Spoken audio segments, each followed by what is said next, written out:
El misterio en torno a Shakespeare no se centra en su existencia. Ciertamente existió. Hubo un William Shakespeare real, nacido en Stratford-upon-Avon en 1564, del que se conocen su partida de bautismo y las de su familia, su acta matrimonial, disposiciones de tierras a su nombre y otros documentos. Tercero de 8 hermanos, William fue el primer hijo varón de un comerciante y de Mary Arden, hija a su vez de un terrateniente católico. Probablemente estudió en la escuela de su localidad y tuvo que ponerse a trabajar como aprendiz de carnicero por la difícil situación económica que atravesaba su padre. En 1582 se casó con Anne Hathaway, hija de un granjero, con la que tuvo 2 niñas y un niño. Se supone que hacia 1588 llegó a Londres, donde pocos años después ya habría logrado éxito teatral como dramaturgo y actor, y que llegó a ser copropietario de la compañía Chamberlain y del Teatro Globe. También consta la fecha de su muerte, el 23 de abril de 1616, y que fue enterrado en la iglesia de Stratford. Hasta aquí lo que conocemos de su vida.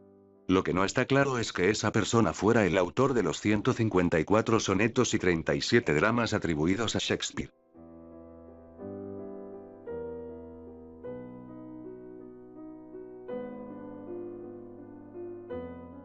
La controversia viene del siglo XIX y desde entonces no hay año en que no aparezca alguna teoría tratando de demostrar que aquel hombre de Stratford no era lo suficientemente culto ni había recibido la educación necesaria como para escribir obras de tanta profundidad, ni había viajado a muchos de los lugares descritos con detalle en ellas, ni poseía la formación política y las habilidades cortesanas reflejadas en sus libros. Además, no existen cartas o diarios que revelen sus sentimientos personales, y de su puño y letra solo hay unas cuantas firmas garabateadas. Por tanto, Shakespeare tenía que ser un seudónimo, un hombre de paja bajo el que se escondía tal o cual aristócrata, otro escritor, un gran personaje que deseaba pasar inadvertido o incluso varias personas distintas.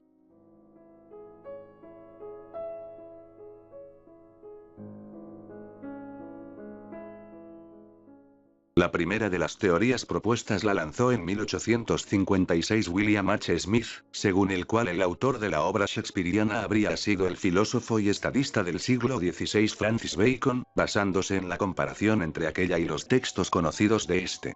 Otras propuestas han apuntado al escritor y cortesano Edward de Vere, conde de Oxford, obligado a esconderse bajo un seudónimo para proteger a su familia de la vergüenza de verse relacionado con el mundo de la escena. Al dramaturgo Christopher Marlowe, que no habría muerto asesinado en una pelea de taberna en 1593, sino que habría escapado a Francia e Italia, donde escribió las obras y pagó a Shakespeare para que no revelara su identidad. O a William Stanley, sexto conde de Derby, un aristócrata entusiasta del teatro. La última tesis aparecida apuesta por el diplomático Sir Henry Neville.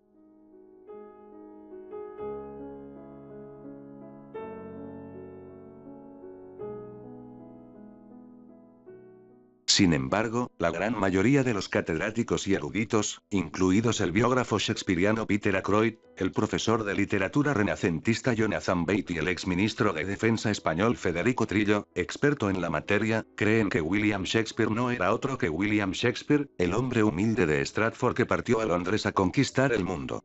Entre otras cosas, dicen, ¿cómo un aristócrata podía conocer el mundo rural o el negocio de producción de guantes al que se dedicaba el padre de Shakespeare y que se describen en sus libros?